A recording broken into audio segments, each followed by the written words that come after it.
Hello, how are you doing today? There is a video circulating the internet, and it is from a church service. And there's a young woman. Um, the camera angle is really far back, so you can't really tell what she looks like all that well, but you can tell by the voice that she's a very young girl. She's a teenager, probably not out of high school yet. And anyway, she stands in front of the church and she apologizes and she tells them that she is pregnant. And then the pastor, who's an old man, gets up there and says, and no, we're not going to have a baby shower, and the mother shouldn't have a baby shower either.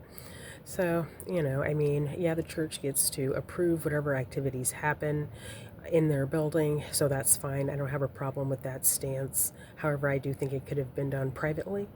If I was that girl's mother, I would not have had her get up there and address the congregation like that. And I also would not be told what to do about having a baby shower or not.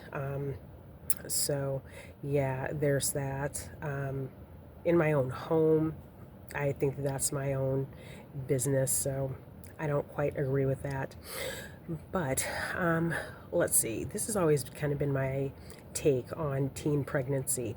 If you're going to freak out about it, if the girl's already pregnant, it's too late. There's already something that you have failed to do as a parent. So there's no reason to freak out once the girl is pregnant. So, let's see, I took some notes here so I wouldn't meander all over the place. Now, number one, the decision to be abstinent until marriage, that needs to be between the individual and God. So that is an individual commitment to Christ.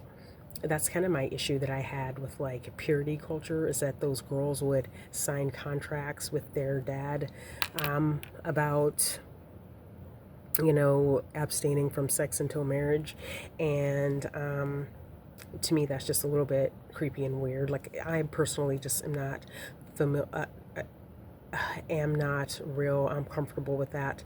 So I think that the commitment to Christ, that just really needs to be an individual choice. And I do think that the adults in a young person's life should support them in that way, with that decision. Next, I think that body autonomy needs to be understood. And the way a lot of people talk about sex and sexuality to girls, it's not as far as body autonomy. Like, you just listen to a lot of these conversations on the internet. They always speak in terms of saving yourself for marriage, saving yourself for your husband. But this is a Christian environment, so it should be not abstain from sex because of your commitment that you made with Christ. So it's between you and Christ, not her and the congregation, or her or and a future husband or whatever. So I feel like that's a little bit off base, quite often. And then, in order to support a young person, because keep in mind, like, this girl was very young by nature, she's naive because she's inexperienced because she hasn't been alive that long.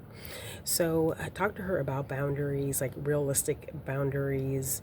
And this young girl, she may feel like she's in love and it's her boyfriend and da da da da. So, just discuss those boundaries and her responsibilities. And if I was the mother, I would only talk to her in terms of her.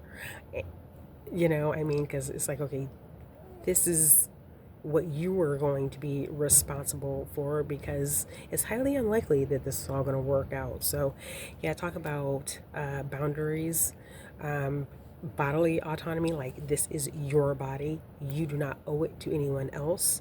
And, he's not your husband at all, even. So, yeah, just boundaries and bodily autonomy. And also talk about birth control. Again, be realistic, because to say that you're abstaining from sex, that's very easy when you're not involved with anyone. When you are involved with anyone, well, that's, a very different factor. So, yeah, again, talk about bodily autonomy, boundaries, and that commitment to Christ. If this teenage girl has a, boyfriend and thinks she's in love and stuff like that. And also, in order to support this young person, maybe supervision, maybe, just talk to her and say, hey, don't be alone with him, don't be out this time of night, this and that. Because sometimes I watch some of these stories on the news. Sometimes it seems like these days parents have no idea where their children are, and children are getting all over town. I don't know how they're managing, but and I'm not saying that's applying here, I don't know, but it just, sometimes I just see some of these stories on the news and I'm like, how did they even get over there, and why are they even out that time of night, etc., etc.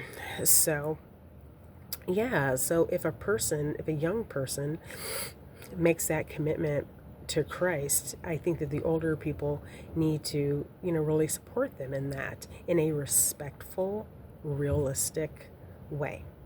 And in this video, the pastor was a very old man. Listen, some of these preachers, they're really old, and some of these people have been married for like 50 years.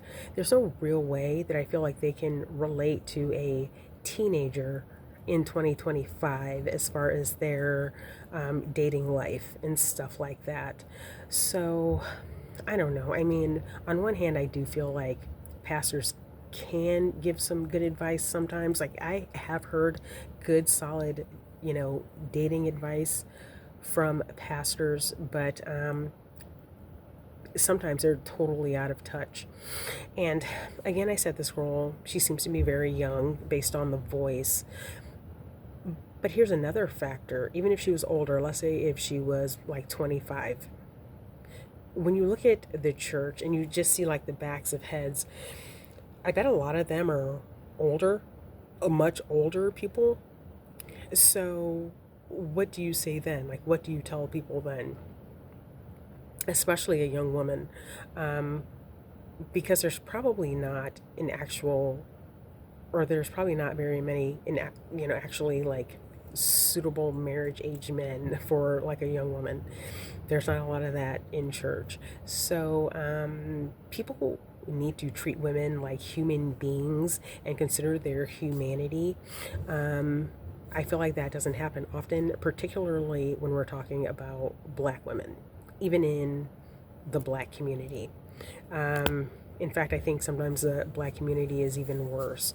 They just completely fall back on this like black and white. And I don't mean that like racially. I just mean like these just very strict, weird boundaries, and just like apply them to women and just like forget her humanity in things and where she may be coming from.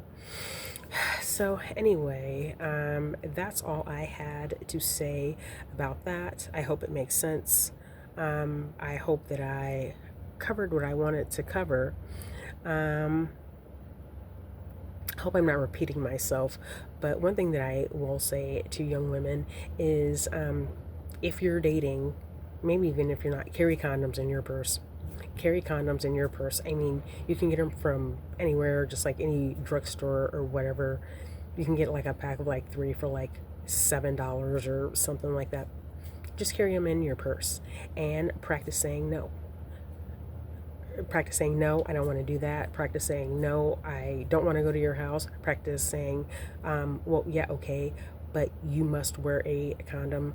Practice saying, oh, you don't want to wear the condom. Okay, well then no. Practice this stuff, and I think that people with teenage girls need to maybe kind of practice this and role play this with their daughters. Prepare them for the next stage in their life. Prepare them for things that they may encounter. Be realistic, and that's not to undermine or discount the Bible. It's just, in 2025, in the United States of America, we're not really dealing with a Christian culture, and we're not really dealing with that many men who have that kind of commitment to Christ. I mean, there just aren't that many, and we're not even dealing with a culture where men really have a lot of respect for women. So yeah, just kind of prepare your daughter instead of having her in front of a church, like apologizing to the congregation. Prepare her. And if you can't prepare her, find someone else. I mean, there's got to be an aunt or someone, like, have those conversations. Talk to her, and it probably needs to start when she's around 10 instead of having her up in front of a church and then putting it up on Facebook or whatever and having her apology about being pregnant going viral. So, yeah, if it's that big of a deal, the adults in this girl's life really should have done something different instead of basically publicly humiliating this girl, even if that's not the intent. So, anyway, I'm going to stop here. Have a wonderful day. Bye.